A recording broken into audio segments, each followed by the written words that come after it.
बाबासाहेबांच्या जयंतीच्या निमित्ताने प्रत्येक वर्षी महोत्सव होतो आणि या मैदानामध्ये आमच्या भगिनी, सगळी लहान मुलं, युवक आपले सगळे आणि सगळेच आपले नागरिक या भागात उपस्थित असतात. प्रत्येक वर्षाला मी या ठिकाणी येतो. माझी येण्याची तारीख इथं असते 12.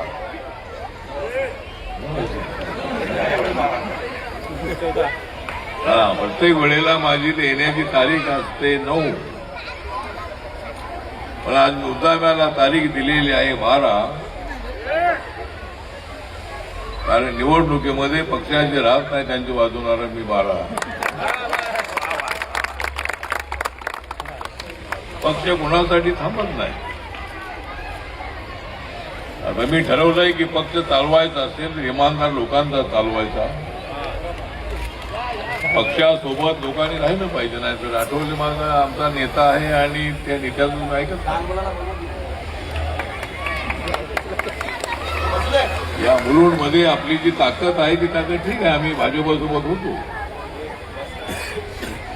भाजपसोबत आपण होतो. त्यामुळे मला तिसऱ्यांदा नरेंद्र मोदी यांनी त्यांच्या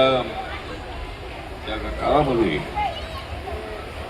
तिसऱ्यांदा राज्यसभेवर घेतलेला आहे आणि कदाचित रिपब्लिकन पक्षाच्या इतिहासामध्ये 3 वेळेला लोकसभेमध्ये, 3 वेळेला राज्यसभेमध्ये अशी जबाबदारी कदाचित माझ्यावर झालेली आहे. आपल्या सगळ्यांचा आशीर्वाद मला आहे. ज्यांनी मतं दिली त्यांचा अधिकार आहे, ज्यांनी मतं दिली नाही ते माझ्यासोबत राहिलेले आहेत.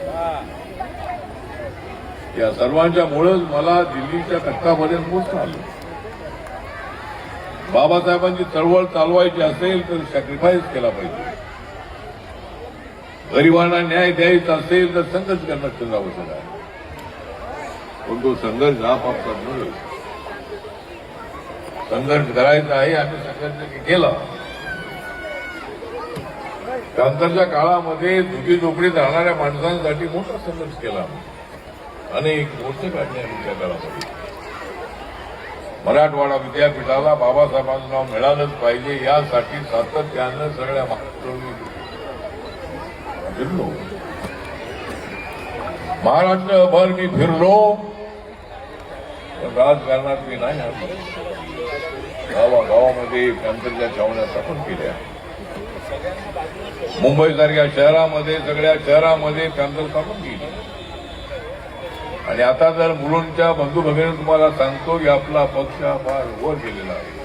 देशाच्या प्रत्येक 28 राज्यामध्ये पक्ष जाऊन पोहोचलेला आहे. आपल्या सगळ्यांचा आशीर्वाद नसता तर ते मला शक्य झालं नसतं. आपण माझ्या पाठीस उभे राहिला. कारण जय भीम होता माझ्या गाठीशी, जय भीम होता माझ्या गाठीशी. मग तुम्ही का राहणार नाही माझ्या पाठीशी? आणि आपण सर्वजण माझ्या पाठीस उभे राहिला म्हणूनच मला ते शक्य झालं. मला एकट्याला धन्यवाद.